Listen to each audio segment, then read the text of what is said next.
سوتیلے دو طرح کے ہوتے ہیں، اسٹیپ بردرز اینڈ سسٹرز. یہ دو طرح کے ہو سکتے ہیں. ایک یہ کہ باپ ایک ہو مائیں ڈفرینٹ ہو، ممکن ہے نا، باپ ایک ہو اور ڈفرینٹ مدرز ہوں. ان کو اللاتی کہا جاتا ہے، عین سے اللاتی بہن بھائی ہوتے ہیں. یہ عین لام الف تا اور چھوٹی یا. تو باپ ایک ماں مختلف. تو سگے بہن بھائیوں کا جو عینی ہے اور ان بہن بھائیوں کا کہ جن میں باپ کامن ہے، یعنی کہ اللاتی، ان کا ایک ہی حکم ہے وراثت کی تقسیم میں. ایک سوتیلی کی قسم ہوتی ہے کہ ماں ایک اور باپ مختلف، باپ ڈفرینٹ ہیں، ماں ایک ہی ہے، یعنی ماں نے ایک سے زیادہ شادیاں کی اور اولاد مختلف شوہروں سے ہوئی ہے. یہ بھی سوتیلے بہن بھائی بنتے ہیں. ان کو عربی میں اخیافی کہا جاتا ہے. اخیافی، الف خا یا الف فا چھوٹی ہے، اخیافی. یہاں جو صورتحال بتائی جا رہی ہے یہ اخیافی بہن بھائیوں کا ذکر ہے. اخیافی، باپ مختلف ہیں، ماں ایک ہے. اب کیا ہے، ایک شخص مر گیا، اب وہ کلالہ تھا، اس کا ایک بہن ایک بھائی پیچھے رہ گیا، تو دونوں کو برابر کا حصہ ملے گا. وَلَهُ أَخٌ أَوْ أُخْتٌ فَلِكُلِّ وَاحِدٍ مِّنْهُمَا السُّدُسُ. دونوں کو برابر کا ملے گا 1/6. لیکن کیا وَإِن كَانُوا أَكْثَرَ مِن ذَلِكَ، اگر کلالہ کے بہن بھائی ایک سے زیادہ ہیں، یعنی 4-5 بہن بھائی ہیں، تو کیا ہوگا، فَهُمْ شُرَكَاءُ فِي الثُّلُثِ مِن بَعْدِ وَصِيَّةٍ يُوصَىٰ بِهَا أَوْ دَيْنٍ. اور اگر بہن بھائی ایک سے زیادہ ہوں تو کل ترکے کے 1/3 میں وہ سب شریک ہوں گے. اب کیا ہوگا، 1/3 1/3 میں ان سب بہن بھائیوں کو، اسٹیپ بردرز اینڈ سسٹرز کو برابر کا حصہ مل جائے گا، جن کی ماں ایک تھی باپ الگ تھے. تو یہاں بھی ہم دیکھ رہے ہیں کہ بالکل برابری ہے حصے کے اندر، سب بہن بھائی 1/3 میں سے ایکول شیئر کر رہے ہیں. من بعد وصیۃ یوصی بها او دین، جبکہ وصیت جو کی گئی ہو وہ پوری کر دی جائے اور قرض جو میت نے چھوڑا ہو ادا کر دیا جائے. غیر مضار، بشرط یہ کہ وہ ضرر رساں نہ ہو. یہ بھی بات یہاں فرما دی گئی کہ دیکھو ایسا نہ ہو کہ مرنے والا کوئی ایسی وصیت کر جائے جس سے کہ وارثوں کے حق پر زد پڑ جائے. یہ نہیں کرنا چاہیے. اب خاص طور پہ ایک شخص جو کہ کلالہ ہے، نہ اس کی اولاد ہے اور نہ اس کے والدین ہیں، ہو سکتا ہے اس کے دل میں کوئی قد ہو، کوئی کجی ہو، وہ یہ نہ چاہتا ہو کہ بہن بھائیوں کو میرا حصہ ملے، تو وہ کوئی بیچ میں ایسی کوئی فکٹیشس صورتحال، کوئی نقلی صورتحال کریٹ کر دے. تو یہاں پہ بتا دیا گیا کہ ایسی کوئی حرکت نہ کرنا کہ وارث محروم کر دیے جائیں. غیر مضار، تم نقصان پہنچانے والا کام مت کرنا. تو یہ کلالہ واحد صورتحال ہے جس میں کہ بہن بھائیوں کو وراثت ملتی ہے، ورنہ نہیں ملتی. وصیتم من اللہ، یہ حکم ہے اللہ کی طرف سے. واللہ علیم حلیم، اور اللہ دانا اور نرم خو ہے، حلم والا ہے. پھر آگے فرمایا آیت 13 اور 14، تلک حدود اللہ، یہ اللہ کی مقرر کردہ حدیں ہیں. ومن یطع اللہ ورسولہ یدخلہ جنات تجری من تحتها الانہار خالدین فیہا وذلک الفوز العظیم. جو اللہ اور اس کے رسول کی اطاعت کرے گا اسے اللہ ایسے باغوں میں داخل کرے گا جن کے نیچے نہریں بہتی ہوں گی، اور ان باغوں میں وہ ہمیشہ رہے گا. یہی بڑی کامیابی ہے. تو فرما دیا گیا کہ دیکھو اللہ کی حدود کی حفاظت کرنا، جو یہ کام کرے گا اس کے لیے بڑا اجر ہے. وَمَن يَعْصِ اللَّهَ وَرَسُولَهُ وَيَتَعَدَّ حُدُودَهُ يُدْخِلْهُ نَارًا خَالِدًا فِيهَا وَلَهُ عَذَابٌ مُهِينٌ. اور جو اللہ اور اس کے رسول کی نافرمانی کرے گا اور اس کی مقرر کردہ حدوں سے آگے بڑھے گا، اسے اللہ آگ میں ڈالے گا جس میں وہ ہمیشہ رہے گا، اور اس کے لیے رسوا کن عذاب ہے. کس قدر آپ دیکھیں تاکید ہے، کتنا اس کے اندر زور ہے. وصیتم من اللہ، فریضتم من اللہ، حدود اللہ، اتنا کہا گیا کہ تم اسی حساب سے وراثت کو تقسیم کرنا. ساری عمر کوئی شخص نیکیاں کرتا رہے لیکن وراثت کے معاملے میں اللہ کے احکامات کا وہ خیال نہ رکھے، یا محبت کی وجہ سے یا نفرت کی وجہ سے یا ضد یا چڑ کی وجہ سے کوئی ایسا کام کر دے جس سے کہ جائز وارث محروم ہو جائیں تو اس کے لیے سخت عذاب کی وعید ہے۔ پتہ چلا کہ وراثت میں کمی بیشی کرنا کبیرہ گناہ ہے۔ اس پر آپ دیکھیں کیا وعید ہے، خالدن فیہا، ہمیشہ رہنے والا ہے اس میں۔ دنیا میں تو دوسروں کی محبت میں اس نے یہ کام کر لیا، لیکن جہنم میں دیکھیں کیا ہوگا، تنہا خالدن فیہا، ہمیشہ وہ جہنم میں رہے گا اور اس کے لیے ذلت آمیز عذاب ہے۔ الحمدللہ یہاں تک تو یہ ہماری آیات مکمل ہوئی۔ اب تھوڑی سی ذرا ہم اس کو جمع کر کے ان کو دیکھ لیتے ہیں، تھوڑی سی بات وراثت پہ اور کر لیتے ہیں۔ جو مستقل وارث ہوتے ہیں، پرماننٹ انہیریٹرز، ان میں اولاد ہے، والدین ہیں اور زوج، اسپاؤس، یہ پرماننٹ انہیریٹرز ہیں۔ اسلام کے اندر آخ کرنے کا کوئی تصور نہیں پایا جاتا۔ ڈس انہیریٹ کر دینا، انہیریٹنس سے محروم کر دینا، کہ اخبار میں کوئی اشتہار دے دے کہ میرا بیٹا فلاں فلاں، شناختی کارڈ نمبر یہ اور یہ، اس کو میں نے جائیداد سے آخ کر دیا، یہ کر نہیں سکتے۔ فرما بردار ہو، نا فرمان ہو، کچھ ہو، آخ نہیں کیا جا سکتا۔ یہ تو والدین، اولاد اور زوج، یہ پرماننٹ انہیریٹرز ہیں، ان کو ہر حال میں ملے گا۔ بہن بھائیوں کو حصہ ملے گا اگر کوئی شخص کلالہ ہو، ورنہ نہیں ملے گا۔ ایک اور صورتحال بھائی کو حصہ ملنے کی یا چچا کو حصہ ملنے کی اس طرح ہو سکتی ہے کہ جڑ میں والد نہ ہو، یعنی والد موجود نہ ہو، یا اولاد میں کوئی بیٹا نہ ہو۔ اگر اولاد میں بیٹا نہ ہو تو عصبہ کو حصہ ملتا ہے۔ عصبہ، عین صاد باہا، عصبہ کہا جاتا ہے باپ کے بیٹوں کو، یعنی اپنے بھائیوں کو، یا دادا کے بیٹوں کو۔ دادا کے بیٹے کون ہوئے؟ چچا، تایا وغیرہ، یہ عصبہ کہلاتے ہیں۔ عین صاد با اور ہا۔ اس کے علاوہ ایک اور رشتے ہیں جن کو ذو الارحام کہا جاتا ہے۔ ذو الارحام کے اندر پھپھیاں آتی ہیں، خالائیں آتی ہیں، ماموں، یہ سب آتے ہیں۔ اگر فکسڈ حصے جو نکال دیے گئے، سب وارثوں کے حصے نکال دیے گئے، اب 3 صورتحال سامنے آئیں گی، 3 سچویشنز۔ یا تو یہ کہ جتنے وارث ہیں اتنے حصے بنے، ساری جائیداد تقسیم ہو گئی، کچھ بھی نہ بچا، یہ ہوگا۔ یا کیا ہوگا کہ جائیداد تقسیم ہونے کے بعد کچھ حصہ بچ جائے گا، وہ کس کو جائے گا؟ وہ عصبہ کو جائے گا، عصبہ کے پاس وہ حصہ چلا جائے گا۔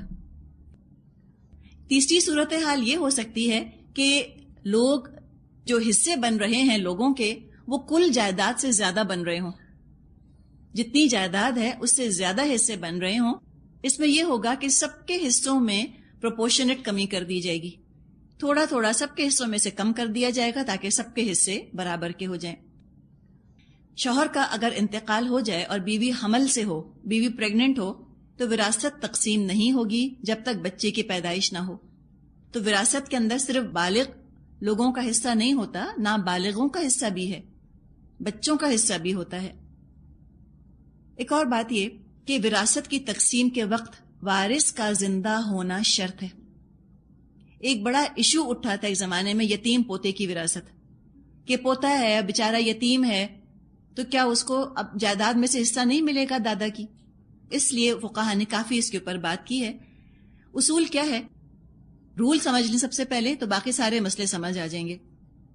جب انہیریٹنس ڈیوائیڈ ہو رہی ہو مرنے والے کی، وہ انہیریٹنس کس کو ملے گی؟ ان وارثوں کو ملے گی کہ جو اس وقت حیات ہیں، زندہ ہیں، ان کو ملے گی۔ مثال کے طور پہ کسی کے 2 بیٹے ہیں، باپ کا انتقال ہو گیا تو ان دونوں بیٹوں کو وراثت ملے گی، ٹھیک ہے نا؟ اور بیٹے کے بعد اس کے بچوں کو اس کے بیٹے کو مل جائے گی۔ اب کیا ہوا کہ جو 2 بیٹے تھے ان میں سے ایک بیٹا مر گیا باپ کی زندگی میں، اور اب باپ کا انتقال ہوا، تو جو بیٹا مر گیا تھا اس کے بچے وارث نہیں ہوں گے۔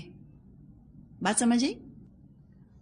کیوں؟ اس لیے کہ بیٹا زندہ ہوتا تو اس کو ملتا، لیکن جب بیٹے کا انتقال ہو گیا باپ ہی کی زندگی میں اور بعد میں اب باپ کا انتقال ہوا، تو اس میں اب جو بیٹے کے پاسبل وارث ہیں، جو ممکنہ وارث ہیں بیٹے کے، وہ صرف اس کی اولاد تو نہیں ہے، اس کی بیوی بھی ہے۔ اب یہ نہیں ہو سکتا کہ جو شخص زندہ ہی نہیں ہے اس کے ممکنہ وارثوں کو جائیداد تقسیم کی جائے. ایک حسابی دلدل بن جائے گی، کوگمائر میں پھنس جائیں گے جا کر. تو ہو سکتا ہے کہ جو لوگ زندہ نہیں ہیں ان کے اتنے سارے وارث نکل آئیں کہ جو وارث زندہ بیٹھے ہیں ان کو حصہ ہی کچھ نہ ملے. عین ممکن ہے، یہ ہو سکتا ہے. تو بہت کمپلیکیشن ہے اس کے اندر. تو رول یہ ہے کہ جو زندہ ہیں انہی کو حصہ ملے گا، اور اگر کوئی وارث پہلے مر چکا اب اس کا وراثت میں حصہ نہیں ہے. ان شارٹ بات یہ ہے کہ وراثت میں کوئی سٹینڈ ان نہیں ہو سکتا. وراثت میں نیابت نہیں ہے، قائم مقامی نہیں ہو سکتی کہ کسی کو سٹینڈ ان بنا دیا جائے. اب مثال کے طور پہ کسی کی بیوی ہے اور بیوی کے وارث اس کے والدین بھی ہوں گے نا. بیوی کے وارث تو والدین بھی ہوں گے، پرماننٹ انہیریٹرز ہوتے ہیں والدین، اس کی اولاد ہے. اور بیوی کا انتقال ہو چکا پہلے اور اب شوہر کا انتقال ہوا، تو جو بیوی کے وارث ہیں ان کو حصہ نہیں ملے گا. بیوی زندہ ہوتی تو اس کو حصہ ملتا. کچھ حالات، کچھ کنڈیشنز ایسی ہوتی ہیں کہ جن کی وجہ سے کوئی وارث وراثت سے محروم ہو سکتا ہے. ابھی ہم نے بات کی نا کہ عاق نہیں کیا جا سکتا، لیکن کچھ کنڈیشنز ایسی ہوتی ہیں کہ جس کی وجہ سے جو وارث ہے وہ وراثت سے محروم ہو جائے گا، اس کو حصہ نہیں ملے گا. ایک کنڈیشن ہے کفر. کس طرح؟ بخاری اور مسلم میں حدیث ہے، نبی اکرم صلی اللہ علیہ وسلم نے فرمایا لا یرث المسلم الکافر ولا الکافر المسلم. مسلمان کافر کا اور کافر مسلمان کا وارث نہیں ہو سکتا. کوئی شخص ہے، کرسچن فیملی میں اس نے آنکھ کھولی، اب وہ جو لڑکا ہے وہ مسلمان ہو گیا، اور مسلمان ہو گیا، اب وہ مر گیا. اب جو اس کے والدین ہیں جو کافر ہیں ان کو اس کی جائیداد میں سے پیسہ نہیں ملے گا. ٹھیک ہے؟ تو کفر ایک وجہ ہے کہ وارث محروم ہو جاتے ہیں. پھر قتل بھی ایک وجہ ہے کہ جس کی وجہ سے کوئی شخص وراثت سے محروم ہو سکتا ہے. قاتل کو مقتول کی جائیداد میں سے کچھ نہیں ملے گا. اور یہ کتنی سسپینس تھرلرز کی یہ تھیم ہے کہ لوگوں نے چاہا کہ فلاں فلاں کو قتل کر دیں تو ان کی جائیداد ہمیں مل جائے. اسلام نے رول بنایا کہ اگر قتل کیا ہے تو اس قتل کرنے والے کو، قاتل کو، مقتول کی جائیداد میں سے کچھ نہیں ملے گا. حدیث میں آتا ہے لیس للقاتل من ترکۃ المقتول شیء. قاتل کے لیے مقتول کے ترکے میں سے کچھ بھی نہیں ہے. تو کفر ایک وجہ ہو گئی، قتل ایک وجہ ہو گئی. تیسری وجہ زنا ہے. زنا میں کیا ہوتا ہے کہ باپ کا تو تعین نہیں کیا جا سکتا کہ باپ کون ہے، اس کا باپ کون ہے، لیکن ماں کا تو تعین ہوتا ہے. ماں کا تو پتا ہوتا ہے کہ یہ ماں ہے. تو اگر ماں نے زنا کیا تو بچہ ماں سے وراثت پائے گا اور ماں بچے سے وراثت پائے گی. باپ کا حصہ نہ بچے کو ملے گا اور نہ بچے کا حصہ باپ کو ملے گا. اگر پتہ بھی ہے باپ کا تب بھی وہ باپ کی وراثت سے کچھ نہیں پائے گا. تو ولد الزنا، اللیجیٹمیٹ بچے کا بھی باپ کی جائیداد میں حصہ نہیں ہے، ہاں ماں سے وراثت پائے گا. ارثہ کا جو لفظ آتا ہے، وراثت کی جو بات کی گئی ہے، اس کا مطلب ہوتا ہے کسی چیز کا دوسرے کی طرف منتقل ہو جانا، ٹرانسفر کر دینا کسی چیز کو کسی کی طرف. تو وراثت تو مرنے کے بعد ہی تقسیم ہوتی ہے، مرنے سے پہلے نہیں ہوتی. اور اس کے بارے میں ہم نے پڑھ لیا کہ قرض کی ادائیگی ہوگی اور وصیت جو ہے وہ نکالی جائے گی. اب کیا کیا خرچے ہیں جو کہ وراثت کی تقسیم سے پہلے نکالنے ہوتے ہیں؟ پہلے کفن دفن کے اخراجات، کہ کفن خرید سکتے ہیں میت کے پیسوں سے، قبر کی جگہ لے سکتے ہیں میت کے پیسوں سے، یہ کیا جا سکتا ہے. لیکن سویم پر کھانے کھلانا اور 40 میں کرنا میت کے پیسوں سے جو وارثوں کا پیسہ بن گیا، اب اس کی قطعاً اجازت نہیں ہے، یہ نہیں کیا جا سکتا. کوئی فضول خرچی کی نہیں جا سکتی. ہاں صرف کفن دفن کے اخراجات نکالے جا سکتے ہیں، وہ نکالا جائے گا. پھر قرض ادا کیا جائے گا. شہید بھی اگر قرض دار ہے تو جنت میں جانے سے یہ چیز اس کو روک سکتی ہے، اس کا قرض دار ہونا. تو قرض ادا کر دینا اتنا ضروری ہے. اور قرض کے اندر کئی چیزیں آتی ہیں. مثال کے طور پہ زکوٰۃ ادا نہیں کی کسی نے اپنے مال پر، تو پہلے وراثت کے مال میں سے جو مال چھوڑ گیا ہے وہ شخص، پہلے زکوٰۃ نکالی جائے گی. اگر بیوی کا مہر نہیں دیا تو پہلے وہ مہر دیا جائے گا. مہر بھی قرض کی طرح ہوتا ہے. اگر سارا پیسہ مہر میں چلا گیا، کسی کے پاس کچھ نہیں بچا، کچھ اب جائیداد تقسیم نہیں ہونی، کچھ بچا ہی نہیں وراثت کے لیے، تو یہ کرنا ہوگا کہ پہلے اگر مہر نہیں دیا تو مہر دینا ہوگا، زکوٰۃ نہیں دی تو زکوٰۃ دینی ہوگی، کوئی اور قرضہ ہے تو وہ دینا ہوگا. پھر جو وصیت ہے 1/3 کے اندر وہ وصیت جو ہے وہ لوگوں کو دینی ہوگی، پھر وراثت بٹے گی۔ تو وراثت کے بارے میں آپ دیکھیں کہ پرزور تاکید آئی ہے۔ وراثت کے قوانین علم الفروض کہلاتے ہیں۔ علم الفروض، نبی اکرم صلی اللہ علیہ وسلم نے فرمایا، اے لوگو، علم الفروض خود بھی سیکھو اور دوسروں کو بھی سکھاؤ، کیونکہ یہ آدھا علم ہے۔ ایک اور روایت میں ہے کہ سب سے پہلے جو علم میری امت سے اٹھایا جائے گا وہ علم الفرائض ہی ہے، یعنی وراثت کا علم۔ یعنی لوگ اس کی طرف سے غفلت برتنے لگیں گے، اور واقعی آج ہم اپنے معاشرے میں دیکھتے ہیں کہ وراثت کی طرف سے انتہائی غفلت ہے، لوگوں کو آئیڈیا ہی نہیں ہے ان کو کہ ہمیں کیا کرنا چاہیے اور کس طرح وراثت کو تقسیم کرنا چاہیے۔ والآخر دعوانا ان الحمد للہ رب العالمین۔ سبحانک اللہم و بحمدک، نشہد ان لا الہ الا انت، نستغفرک و نتوب الیک۔ السلام علیکم ورحمۃ اللہ وبرکاتہ۔